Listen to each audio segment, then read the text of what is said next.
Welcome to this first video of my new series. I'm the PC Collector, and on this new series I'm going to take a different approach to the one I take on my main series. So instead of focusing on what I do to the machines, in this new series I'm going to focus on the machines themselves, their history, their specs, and so on and so forth. That, you know, that kind of details that usually I don't delve in deep in the main series. And that also will allow me to showcase machines that normally won't have a place on the main series, mostly because I don't have anything to do to them anymore. On this first retro review I'm bringing you one of the most cherished pieces of my collection, this IBM ThinkPad 560E, the first ultra-portable ever made. Yeah, if you are here, you may be thinking that, but you are wrong, the 560 wasn't the first ultra-portable. There were sub-notebooks and compact notebooks and a lot of other things way before the 560. And yes, you might be right, but all those machines had to do enormous concessions to attain their weight and size, which make them clunky to use, either because the screen was too small, the keyboard was too small, they lacked input and output ports, they lacked units. All those factors usually made those machines not be liked by the customers, which led to poor sales and usually them failing commercially. Opposite to that, IBM managed to make a laptop 2.5 cm thick, 1.9 kg heavy. For the peeps watching this from the US, that's 1 inch thick and around 4 pounds heavy, which might not sound impressive for today, although the machine is still reasonable compact and liked even by modern standards, but for the time was absolutely impressive because the average machine at that time was like twice as thick and heavy as this one. The average laptop was like 4 cm or 4 or 5 cm thick and like 3 or 4 kg heavy. They were much bulkier than this one. And they also managed to do that while keeping a full-size keyboard and packing an absolutely massive 12-inch screen, which for that time was absolutely insane to have on a laptop this size. The only drawback this machine actually had was not having a fixed floppy drive, but that wasn't seen as bad, as by 1996, when the first generation of this machine appeared. It was already common that laptops didn't have fixed floppy drives anymore. In fact, IBM had been experimenting for a while in the 700 series with those hot pluggable external floppy drives, which meant that if you didn't need it, you could not use it, and if you needed it at some point, you just plug it in, use it, finish using it, take it off, and the drive is not going to be in the way if you need to move the laptop from any place to the other, because you don't have to have it permanently plugged in. Likewise, it also didn't have a CD-ROM drive either, but that wasn't seen as a flaw, since most laptops didn't have a built-in CD-ROM either. But you could get a PCMC CD-ROM, which was very common at the time, and it's also had pluggable, so you won't have any issues. So not having problems of input and output, not having to rely on a dock for full functionality, having a big screen, a full keyboard, meant that this machine was fully usable as it was, making it extremely successfully commercially, as opposed as previous ultra-portable and sub-notebooks, which is why the 560 is usually considered the first ultra-portable notebook, because it was the first commercially successful one. And now that I have cleared that and a bit of the antecedent of the history of this machine was kind of intended to be a semi-premium machine placed between the low-end 300 series and the high-end 700 ones, in addition to be the ultra-portable machine. And so it was pretty much the best you could buy in spring of 1996, unless you could afford the extremely expensive 700 series. There was 4 generations of these machines rather than trims, although each generation had different configurations which you could choose from depending on how much you wanted to spend. The first generation, appeared in 1996, could have Pentium CPUs ranging from 100 to 133 MHz, 8 MB of standard memory, which you could upgrade up to 72 MB using a 64 MB eDOS slot, which used the standard 144-pin format, 800 MB or 1 GB hard drive, the Trident Cyber 9382 GPU with 1 MB of VRAM, the ESS 1688 audio controller. Yes, this was one of the first non-premium laptops which had a sound card, although it only has 1 speaker, so no stereo sounds unless you use external speakers or headphones. And well, it has besides the connector for the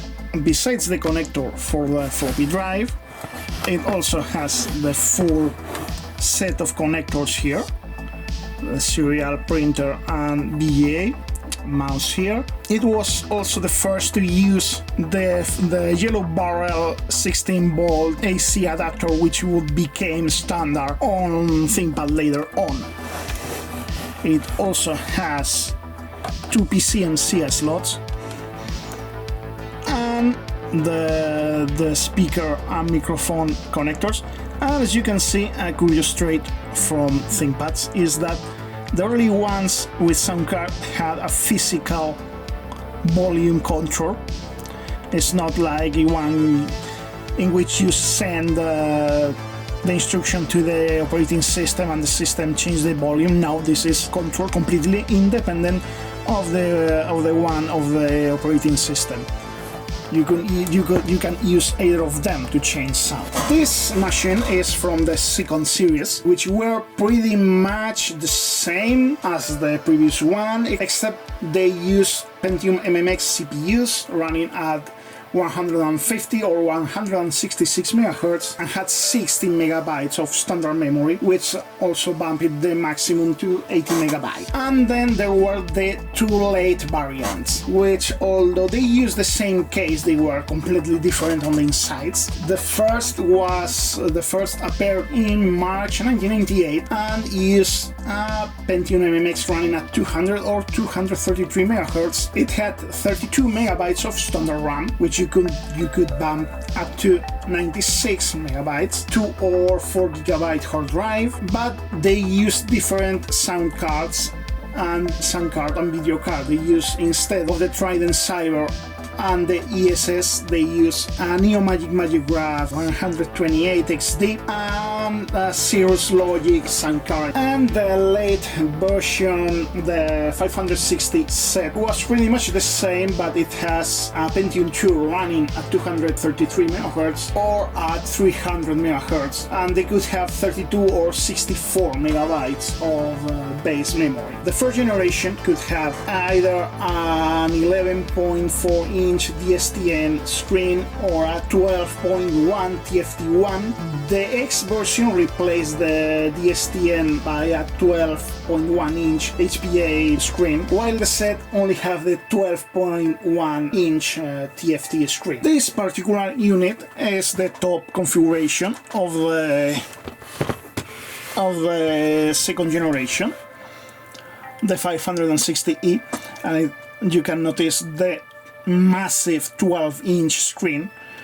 They are very easy to tell apart plain sight, because the TFT only has the bright control, while the DSTN has a second slider for the contrast.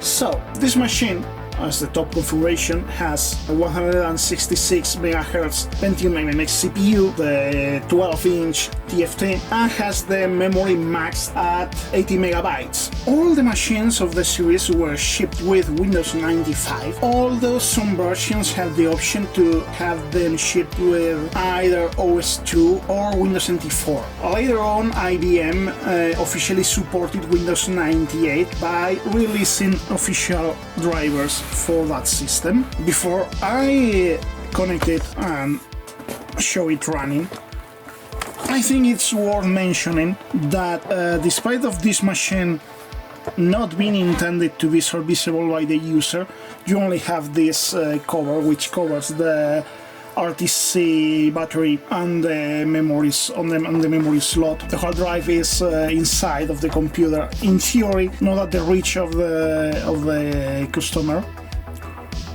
but it's very easy to service.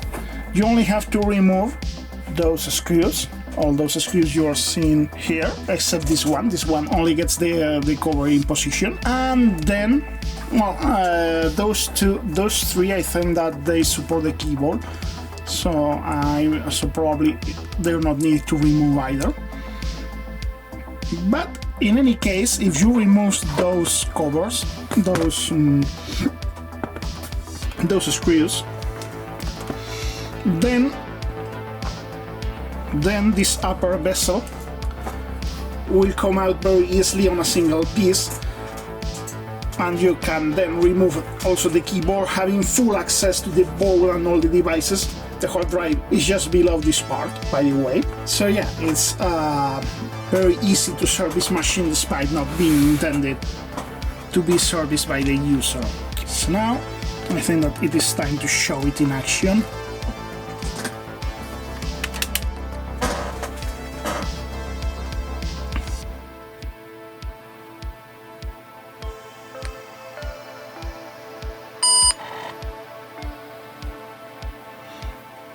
You might notice that the load screen is a bit distorted. That's because those all IBM ThinkPad shrink the only use the center of the screen while using a lower resolution. That you can then configure it using the ThinkPad utility to make them stretch the screen when not using the native resolution of the screen, which will create some distortion, but is still better than only using the center of the screen.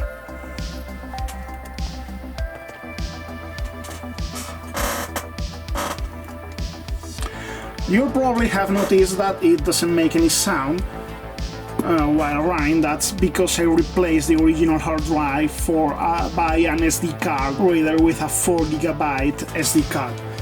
It's worth noting that as most ThinkPads, this is like soft lock to the drives IBM set you. So that means that any drive above 2GB won't be recognized by the BIOS as a valid drive, and the BIOS won't map it. That means that MS-DOS won't be able to boot from any drive bigger than 2GB. However, Windows 95 and Windows 98 and Windows NT don't really care about what the BIOS do with the drive, and will boot regardless. As you indeed have seen, I can show you how the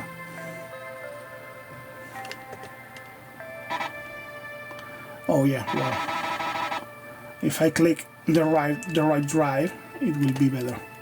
You can see how that it's a 4GB card.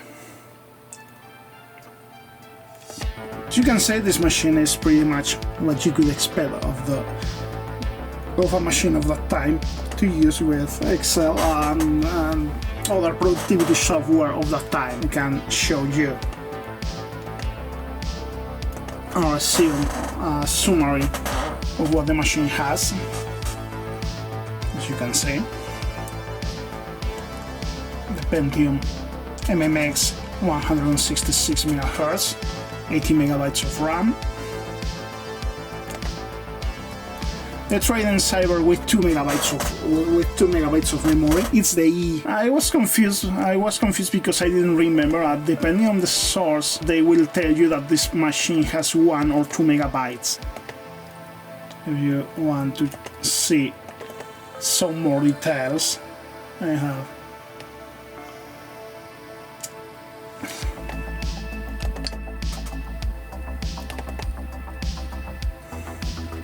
It's curious because it says it doesn't have. It says it doesn't have.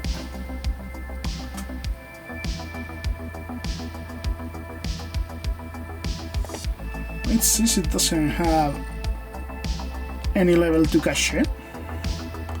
So I'm pretty sure it should have some. However, since Pentium have the cache in the board, certain software, not all software will detect it. No, it says that it doesn't have any level 2 cache.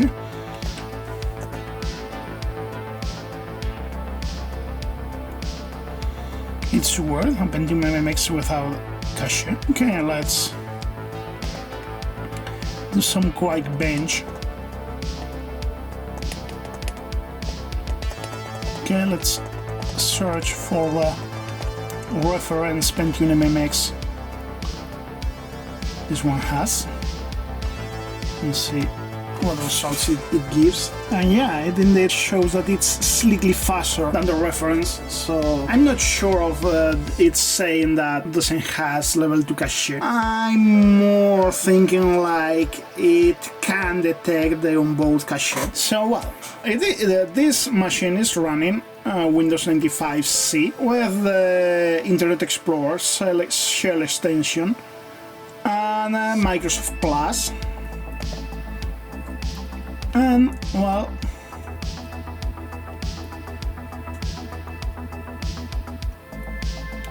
you can see the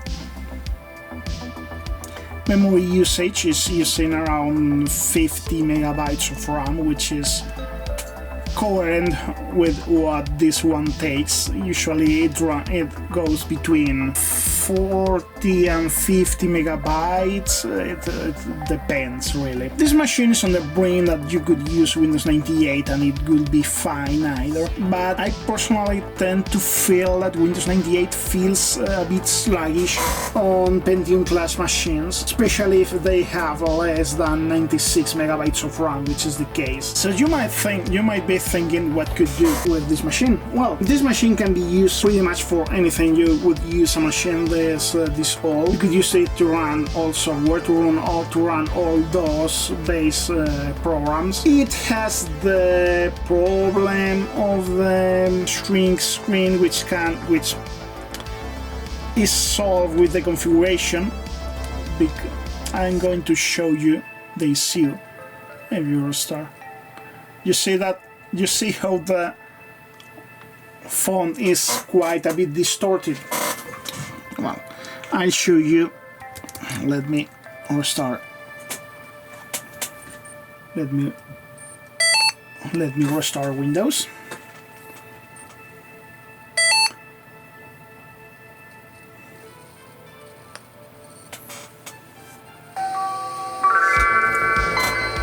And I'll show you.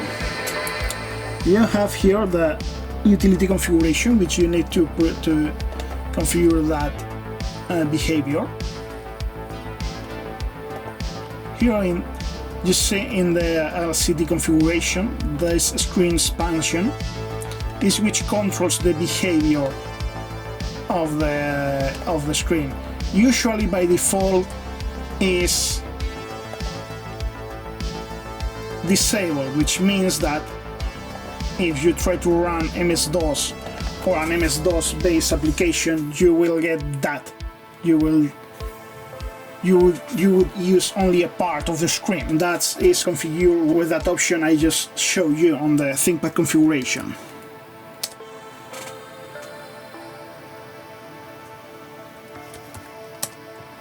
Okay, it has decided that it doesn't want. Okay, I don't care. Okay, this is the first time I have this problem. Okay, I'll reboot manually. You also will now see how the Windows load screen is going to appear in the middle of the screen instead of using the whole screen. That's also because the setting. And you will be wondering how you could use MS-DOS on this machine and get the whole screen. You would need the configuration utility for Windows 3.1 to configure that setting and be able to use the whole screen.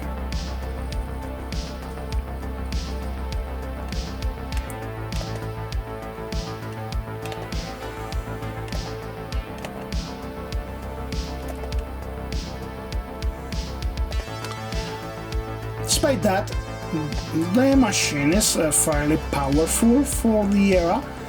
You can use pretty much anything which you could be trying to use on the late 90s, even some games if that's your thing, because, well, the Trident Cyber card is absolutely useless for anything which requires 3D acceleration, as most laptop video cards of this time is a fairly competent 2D card, so for DOS-based games and early Windows games it will perform fairly well. Really, what could be used with a machine this old is up to you.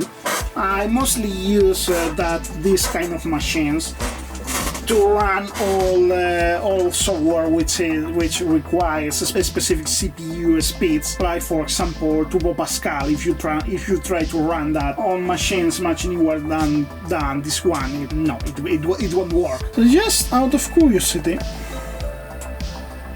I want to also run the retro version of Crystal Mark, which I've just found that works.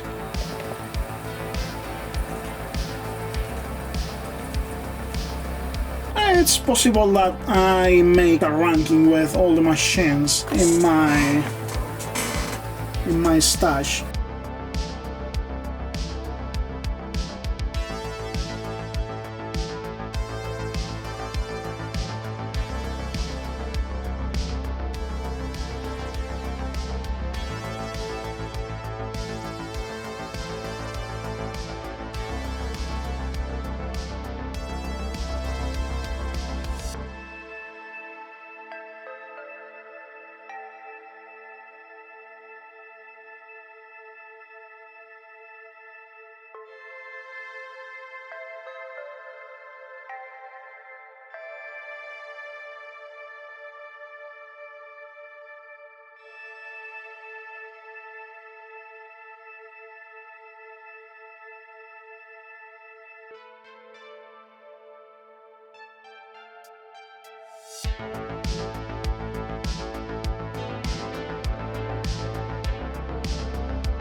As you can see, that the video card is reasonably competent for a laptop this time. It's reasonably competent on 2D. Well, before I end this video, I want to give you some tips in case you are thinking to get one of those. First, you have to keep in mind that the floppy drive is exclusive for this model. Other external floppy drives from other machines like the 310, the 360 or the 760 won't work on this machine. It needs its floppy drive. So if you see a listing and they're not including the floppy drive, I wouldn't buy it. Second, is very advisable that you get a PCMC CD-ROM drive, because it will make your life much easier.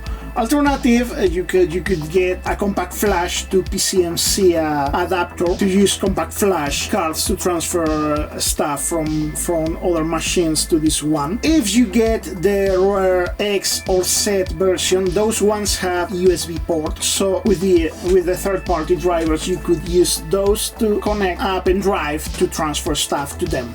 And also keep in mind that it can use any 16-volt adapter from any other IBM machine produced later than this one. You don't need the specific one. In fact, the one I'm using, I think that is from ThinkPad 600, I think. But I've also used the one for an A21 I've used the one from T30. You can use any variant of the standard 16-volt IBM laptop charger.